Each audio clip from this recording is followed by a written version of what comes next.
Hi guys, my name is Lina Cooper and today I'll be spilling all the tea behind my new mini album slash EP, No Filter, and telling you all of the embarrassing stories behind this album while doing my makeup.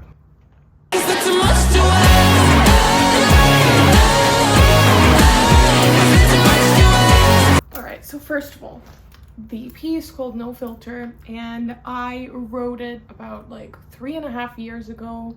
Most of the songs were inspired by the same person, with the exception of, two songs that were clearly written about me and then one song written about another guy. And let's go track by track, okay? I hope I remember the track list. If I don't, forgive me because it hasn't come out yet when I'm filming this. So, the first song is Too Much to Ask. I just wanted you to want me back, and I just wanted to be more than friends. I believe that song was straight up written the day after I went on a first date with the guy who most of these songs are about. Me and him knew each other from college. We met at a Halloween party where I actually was with someone at the moment, but I remember like that relationship was already falling apart. And obviously, I was not a cheater, but I definitely looked at him and I was like, you're cute. Someday down the line, you and I can exchange phone numbers. We actually did exchange Instagrams that very day, but obviously he saw that I'm with someone and I wasn't hiding that, and I wasn't going to get into something else before finishing what I was in. But anyway, years down the line, both of us moved to Los Angeles. We end up in the city together, me and him. He slides in my DMs and I'm like, okay, all right, hello. We go on a date to a dog park, and it was very cute. He was funny, charming, of course. Like literally 5 minutes in, I'm like, I like this guy. And to be fair, on that very same date, literally maybe like an hour and a half after we started talking, he's like, I'm not looking for anything serious, just got out of a serious 3-year-long relationship. Yeah, not looking to do that. And I was like, all right, challenge accepted. And then the same day we kissed, and the same day he sent me a message later when I got home being like, hey, don't want to lead you on. Remember that message for later. Just want to make sure that we both are very clear that this is casual. And I was like, sure. Anywho, the same day, literally within the span of 48 hours of me going on a first date with that guy, I write Too Much to Ask, which is a song about wanting to be not casual, about wanting to be in a relationship with someone, about wanting someone to want you the same way that you want them. And to be fair, the bridge that I wrote for that song was rewritten and came later, a year after or so, after we started seeing each other. And me and the producer of this whole EP, Will Weil, we rewrote that bridge together, and it got real crazy in the bridge. Here's a snippet of the song.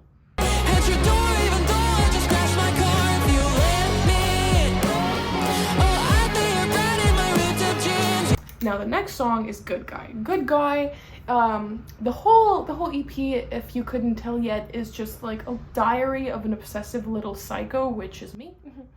That was my last big situationship slash infatuation before I found my current boyfriend, who I'm with right now. And that was like the last big, I don't want to say heartbreak, because it's not like someone broke my heart intentionally, but it was a heartbreak in a way I didn't get what I wanted. So the next song, Good Guy, is about wanting to blame someone and wanting to have a reason for this heartbreak, Wish I could just tell all my friends you're a dick, and justify acting like a crazy bitch. From my experience, whenever I was dating certain guys, if they gave me a reason, if they cheated, if they, insulted me, if they betrayed me, if they did something super shady, I would have a reason to be like, good riddance, goodbye. You see this? Can't get it anymore. Goodbye. But here, this guy did not give me a reason for anything of this kind.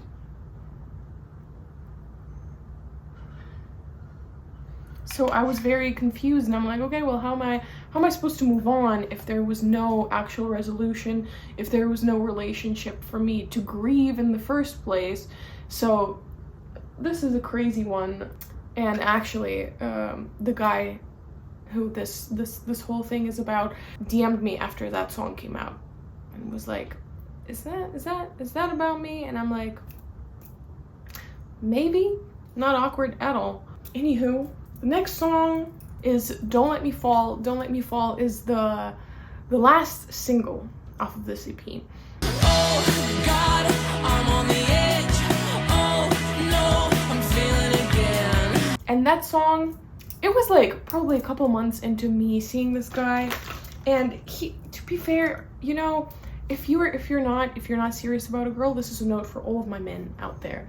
If you are not serious about the girl, do not act like you are a boyfriend. Do not give her the boyfriend treatment if you're not planning on being one.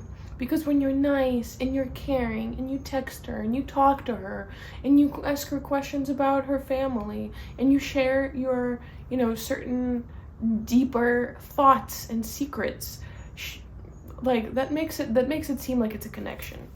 And in my case, that was not the case. But the guy was still very nice, and you know, I'm sure he was just being himself, being the nice guy. But in my head, I was like, God, please stop doing that, because that makes me fall in love with you more. Please stop.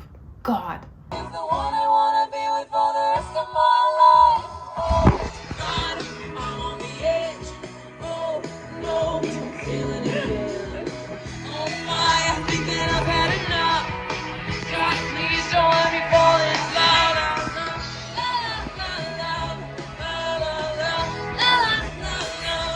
Yeah, that was that song. And the next song is the only song on the EP that is actually very, very sad. And I wrote it about a different relationship. The reason why it's on this album is because it was written around the same time. There was a relationship that I was in before the situationship. The song is called Reason Not to Jump. Just like you, got in the grip of the truth. And I wrote it when I was dating this one guy who was just really into substance abuse, and I just didn't feel like going down the hill with him. I didn't feel like I could be there while he's doing all of that to himself. On top of that, I found out that he was kind of cheating on me. Like, we were seeing each other and we weren't officially boyfriend and girlfriend, but it was very clear that, you know, it was going there. And then he's done some things that I was like, wow, even though we're not officially together, that's messed up. Like, we would go and see his friends together. He would drive me. I don't have anywhere to go, don't have a car. He would leave me with his friends and then be like, oh, I gotta leave for like an hour to go do something for work. I'll be right back. And I'm there with people that I just met. It turned out that he was going to see his ex-girlfriend to try to sleep with her and get back together. And I was like, wow, if you at least did it on your own time. Whenever I found out about all of these things from those very friends, actually, who hit me up being like, but yeah, those friends hit me up and were like, yeah, so I don't know if you know, but this is what's happening with that guy. And I was like, okay. And what I did, to this day, I thank myself for doing that the way that I did it.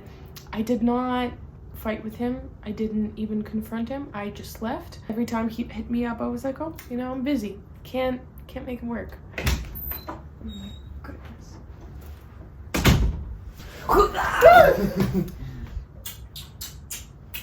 What's your favorite song off of my new EP? Oh man, I feel like, it's hard to put into just a favorite singular song, because they all have things that I really like about them. I think You're Fucking Kids is really awesome because it's funny and it's positive, and the world needs more of that. So that one definitely gets there. and it's crazy. So it kind of fits all of your stuff. Well, the video for Too Much to Ask is insane. Insert the video.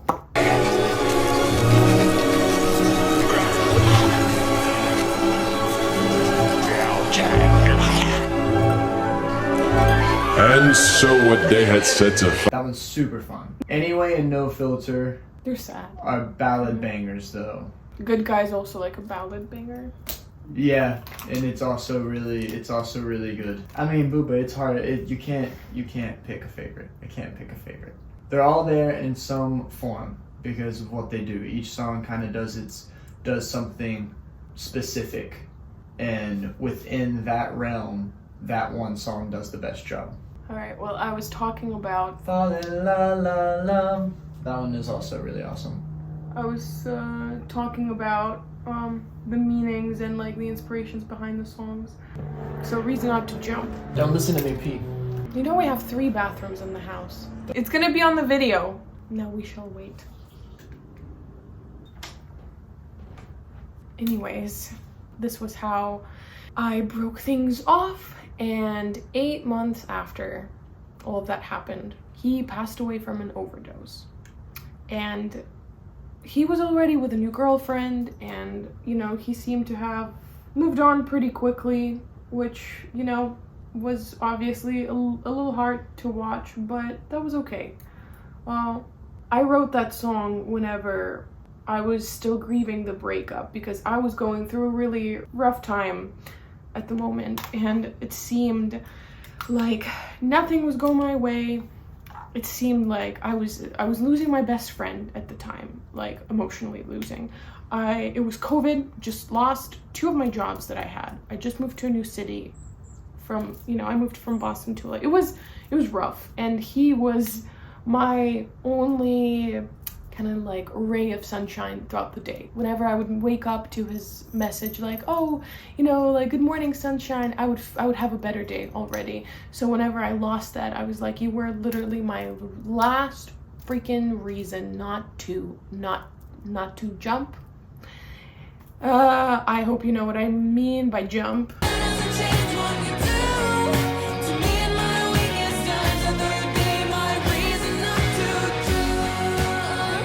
Having him die just made me feel like, wow, like I wish you had someone who would have been that for you.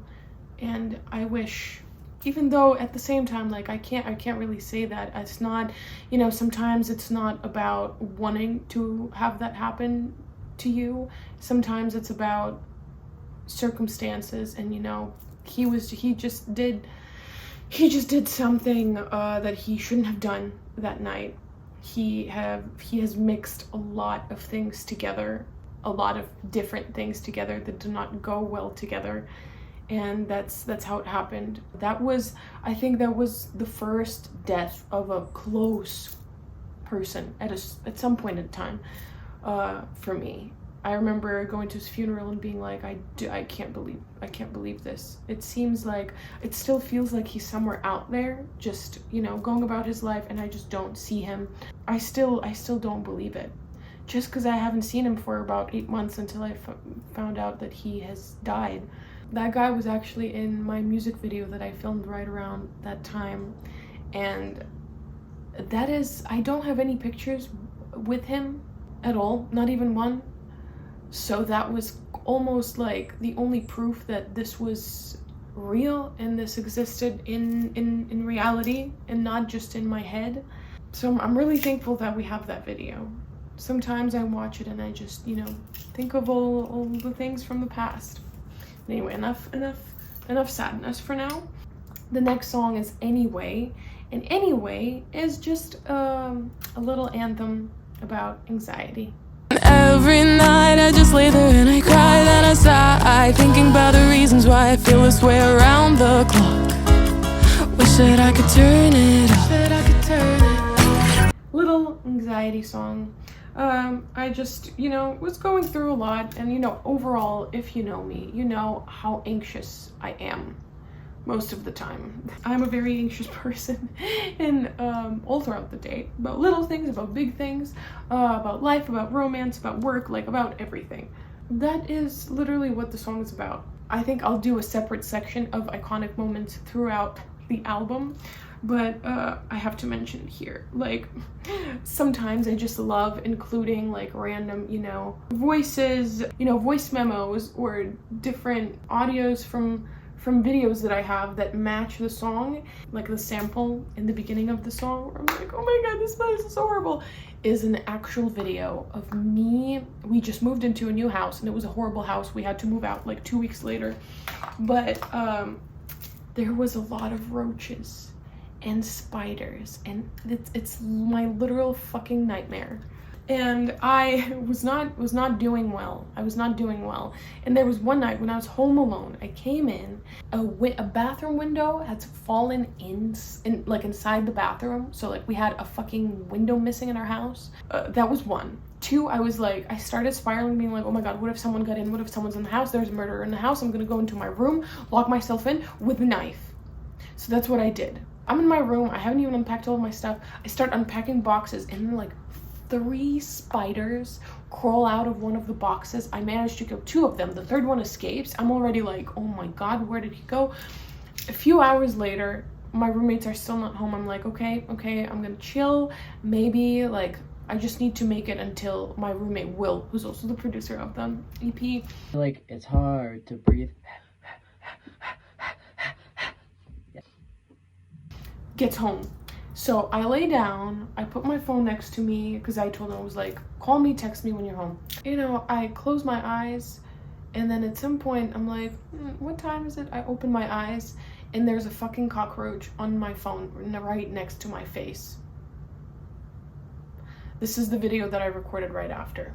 I just saw a fucking cockroach in my bedroom, and then it ran away. This place is so horrible. And that is all you need to know about me and anxiety. Yeah, we're good friends. We're good friends with her. Then the next song is Your Fucking Kids, which I made a whole video breaking down the story of that song, but it's pretty much, it's a horny love song, is all I'm gonna say. At this point, I wanna have your fucking kids. Pretty blue-eyed kids with my dirty blonde. It's a horny love song, and it's very funny, and it's very me. It's actually probably my favorite song to play live. I freaking love that song. And then the last song was written almost like a year after the whole EP was written completely. And it was me and my friend producer Will were thinking of the name for this whole project, and we were like, I had like a list of like 20 names for it, and then I read all of them to him, and when I said no filter, he was like, that's a great name, and that's very fitting for this whole album. And I was like, oh my god. So I've only released one EP before that. It was called It Hurts Too Much to Speak. It's my little baby. I freaking love it. That EP had an intro, which was, you know, the title track. It hurts too much to speak. All I can do is sing. So I was like, I want to have an outro title track with this one. Yeah, it was just a stream of consciousness. Just thoughts spilling out on paper and music, which was super fun. I made a little cute video for this song that I'm gonna release at some point. I don't know, it's maybe already out, maybe not out, we shall see. I was born a month before the due date. Maybe that's why I am always rushing, but still always late. It literally makes me tear up and cry. How personal and how cute and how sad it is at the same time, and it just kind of summarizes the whole project for me. Now, iconic moments from the EP. My friend, co-producer William, pretending to be a therapist on Anyway. Lina, this is Dr. Weil. I haven't heard from you in over a month and I'm a little concerned. Call me back. You know, of course, the actual sample video of me crying over spiders and a cockroach is also iconic. I already had to kill so many spiders that are literally the size of my palm, and now there is a cockroach. Then also, Don't Let Me Fall, I made Will read the message that I received on the first day, after the first date, to that guy. You're fun. I like it. I'm just not really in a place where I'm looking for something super serious right now. Is that cool with you? I was like, wouldn't it be crazy if we actually read the exact thing that he told me? And he was like, you're psycho, but let's do it. There's this little moment in Don't Let Me Fall where, so my friend Misha was recording guitar. Is that what you guys want me to? Yeah, exactly. And he was like, he messed up, so he said, oh fuck, right on beat, right in the little pause interlude of the song, and I was like, we have to keep it. You can't really, I feel like you can't really hear it if you don't know that it's there, but once you do know, you're like, this is funny. Then, I mean, the whole song, Your Fucking Kids, is just an iconic moment. The kids countdown. 4, 3, 2, 1. The, oh my god, I've literally never, oh my god, what am I even saying there? Oh my god, he's literally the first guy who ever made me, oh my god, he's literally the only guy that ever made me, oh wait. Come on, the Plan B line. Once again, I have to insert this little moment in here. Of all the things that we could possibly be, we're midnight driving to CVS for Plan B. Little eyeliner moment.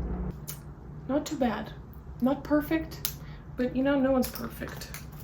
Reason Not to Jump at the very end has a voice memo that my best friend sent to me when I was really upset, and I was actually kind of drunk whenever I received it. But I just texted her, I was like, hey, you know, I've had a really bad day. And she lives in Poland, so like when I texted her that, she was still asleep. I was like, I've had a really bad day. Could you just send me a nice message whenever you wake up so I can hear your voice and feel a little better?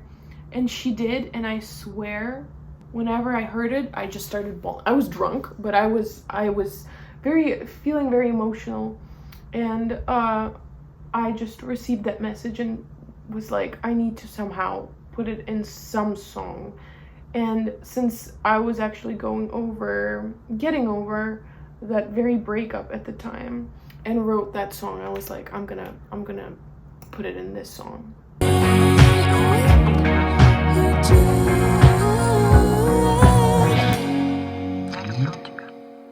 The one thing that I did include in the album that is hidden away, that I'm gonna expose right now, is the name of the person who this, you know, most of the songs are about, is actually revealed. It's actually literally the first thing that happens. The first thing that you hear is a countdown when my producer Will is going 1, 2, 3, insert name. I'm not gonna say the name. 1, 2, 3. If you want to know the name of the person who inspired this whole thing, you can hear it. The video that I released before, where it's footage of me and my producer. God, we say his name so many times. I don't want to have your fucking Are you sure? Paulina does, though. I know, you wanna... Oh, I thought you were talking to me. Who was I talking to? What? Nah, I'll have... No, like, That's beep, beep it out in the video. Like, whose kids do you want to have, like, beep, beep? Beep, beep. Yeah, beep, beep.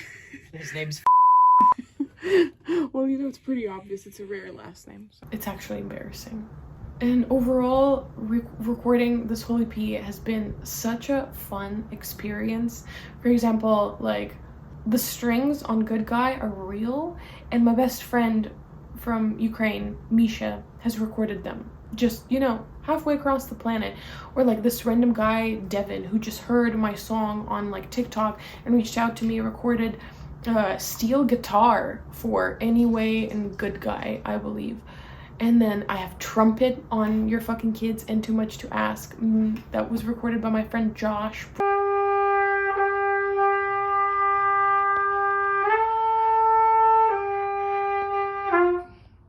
So many fun sessions that we had recording guitar.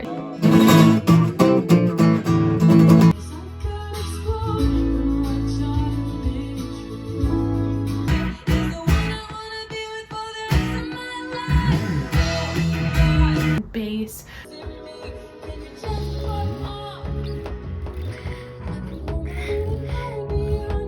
Background vocals.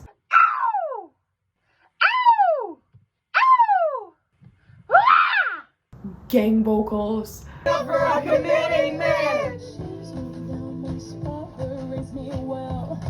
Here I am, giving it up for uncommitting men. Here I am, giving it up for uncommitting men. The whole process was, first of all, very long. I mean, you guys can imagine. If I wrote this album 3.5 years ago, and I'm releasing it now. I was very inspired, and I've had a lot of references, and I can't believe that you guys are gonna get to hear it. I'm so excited for you to hear all the songs, for you to see all the visuals, for you to get into the lore of this EP. To the 10 people that are watching, I love you. Love you for watching it until this very moment. I love you for liking, sharing, commenting on my videos. I love you for listening. Thank you so much. And I still need to finish my fucking makeup.